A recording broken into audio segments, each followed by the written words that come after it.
Hello friends, good evening, very good evening. आज मैं आपके लिए लेके आया हूँ फ्यूचर इंडेफिनिट टेंस। दोस्तों, फ्यूचर इंडेफिनिट टेंस बहुत सिंपल टेंस है, बहुत आसानी से समझा जाने वाला टेंस है। बहुत ज़्यादा इसमें नियम कायदे नहीं है, बहुत आसानी से आप इसको समझ सकते हैं। दो तीन बातों का आपको खास ध्यान रखना पड़ेगा। पहले मैं आपको बताता हूँ फ्यूचर इंडेफिनिट टेंस होता क्या है।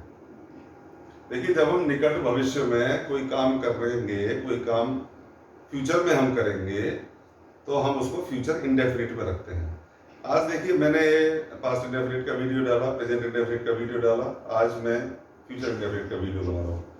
दोस्तों, इंडेफिनिट जो वर्ड है, इंडेफिनिट का मतलब आप जानते हैं, indefinite means that is not definite. जो डेफिनिट नहीं है उसको इंडेफिनिट कहते हैं। तो इंडेफिनिट जो टेंस है उसमें क्या होता है, उसमें काम होने के बारे में कुछ कंफर्म ये पता नहीं चलता कि काम हो रहा है कि नहीं हो रहा है। काम का एक्चुअल वर्ब का पता नहीं चलता कि वर्ब के बारे में।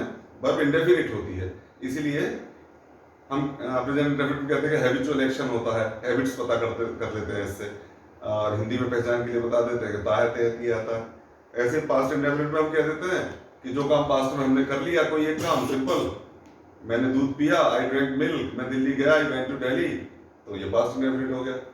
इनके दोनों के वीडियो में पहले डाल चुका हूँ डिटेल में। अब फ्यूचर इंडेफिनिट में क्या होगा कि फ्यूचर में कोई काम होगा, इंडेफिनिटली होगा। जैसे मैं दिल्ली जाऊंगा तो क्या हो जाएगा, I will go to Delhi या I shell go to Delhi. अब आप बोल रहे होंगे कि भाई आप तो शैल भी बोल रहे हैं के साथ और विल भी बोल रहे हैं, ऐसे कैसे हो सकता है? हाँ, ऐसे हो सकता है। देखिए, एक इसका रूल है, इसका जो बेसिक रूल है वो ये है कि इसमें सब्जेक्ट सिंगुलर और प्लूरल से कोई मतलब नहीं होता। सब्जेक्ट सिंगुलर हो चाहे प्लूरल हो, उससे कोई मतलब नहीं होता। मतलब किससे होता है? बेसिक रूल है कि आई और वी अगर सब्जेक्ट है, यानी मैं और हम, अगर ये सब्जेक्ट है तो इसके साथ हम वर्ब का फर्स्ट फॉर्म लिखते हैं, और आई वी के साथ शैल हेल्पिंग वर्ब लिखते हैं। शैल हेल्पिंग वर्ब लिखा प्लस वर्ब का फर्स्ट फॉर्म। जैसे मैं दिल्ली जाऊंगा, मैं कल दिल्ली जाऊंगा, मान लीजिए मैंने एक सेंटेंस बोला, तो आई शैल गो टू दिल्ली, ये व्याकरण के हिसाब से, इसके बेसिक रूल के हिसाब से सीधा सेंटेंस हो गया। आई शैल गो टू दिल्ली, यहां लिख देते हैं आई शैल गो टू दिल्ली। ठीक। अब अभी मैंने विल का भी प्रयोग किया था आई के साथ, तो मैंने बोल दिया I will go to Delhi, ये भी ठीक है। लेकिन बात क्या हो गई? बात ये हो गई, आई वी के साथ शैल आता है, और बाकी जितने भी सब्जेक्ट हैं अदर्स, आई वी को छोड़ के, इनके सब के साथ विल आता है। तो इनमें विल आएगा और विल के साथ वर्ब का फर्स्ट फॉर्म।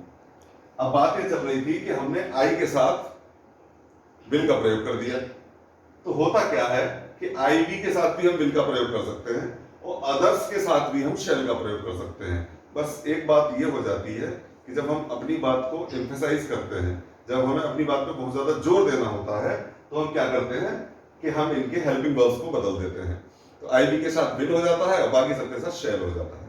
तो बेसिक रूल है, आई वी के साथ शैल प्लस वर्ब का फर्स्ट फॉर्म आएगा, और बाकी अदर सब्जेक्ट कितने भी हो, जो भी सब्जेक्ट होगा अदर, उसमें विल के साथ वर्ब का फर्स्ट फॉर्म आएगा। लेकिन अगर हमें अपनी बात पे जोर देना हो तो ये नियम पलट जाएगा। जैसे मैंने कहा आई शैल गो टू दिल्ली, मैं दिल्ली जाऊंगा।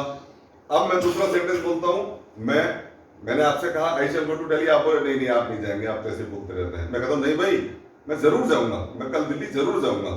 तो मैंने अपनी बात पे जोर दिया, तो मैं बोल दूंगा I will go to Delhi. अगर मैं आई विल बोल रहा हूं तो आप समझेंगे कि ये बंदा अपनी बात पे जोर दे रहा है, ये अपनी बात को जोर देने के लिए ऐसा कर रहा है। तो आप विल बोले, शेल बोले, से कोई फर्क नहीं पड़ता, बिल्कुल कंफ्यूज ना हो। धड़ल्ले से बोले, अच्छे से बोले। इंग्लिश बोलने के लिए आपको कॉन्फिडेंस होना चाहिए। आप जो बोल रहे हैं वो आपको पता होना चाहिए कि मैं सही बोल रहा हूँ, मन में झिझक नहीं होनी चाहिए। सबसे बड़ी बात यह है। तो आई और वी के चक्कर में और बाकी सब सब्जेक्ट के चक्कर में आप ना पड़े। अगर आपको विल का प्रैक्टिस है तो विल बोले, और शेल का प्रैक्टिस है तो शेल बोले, ये दोनों ठीक है। तो अब मैं दोस्तों समझता हूँ कि विल शेल का कंफ्यूजन भी आपका खत्म हो गया होगा, और प्रेजेंट इंडेफिनिट टेंस का भी आपको पता चल गया होगा। अब देखिए, एक बात और यहाँ मैं आपको बता देता हूँ। मैंने आपको पिछले वीडियो में बताया था कि अगर हम कोई काम करने जा रहे हैं तो हम गोइंग टू का भी प्रयोग करते हैं। अब मैं इसको ऐसे भी कह सकता हूँ, I am going to Delhi, मैं दिल्ली जा रहा हूँ। मैं दिल्ली जा रहा हूँ तो मतलब ये नहीं कि मैं रास्ते में चल रहा हूँ, काम चल रहा है तब दिल्ली जा रहा हूँ। निकट भविष्य के लिए भी बोलते हैं। तो इसका अनुवाद गोइंग टू के साथ भी हो जाता है, यानी कि पार्टिसिपल फॉर्म के साथ, आईएनजी फॉर्म के साथ भी इसका अनुवाद हो जाता है। आई शैल गो टू दिल्ली, ये भी ठीक है। I will go to Delhi, ये भी ठीक है। I am going to Delhi, ये भी ठीक है। तो आप तीनों में से किसी तरह से इस तरह के अभ्यास कर सकते हैं। फ्यूचर में आप कोई काम करने वाले हैं तो आप विल का, शैल का प्रयोग करें या पार्टिसिपल फॉर्म का प्रयोग करें, वो तीनों ठीक है। तो मैं समझता हूँ, उम्मीद करता हूँ आपको एक कंसेप्ट क्लियर हो गया होगा। नमस्कार।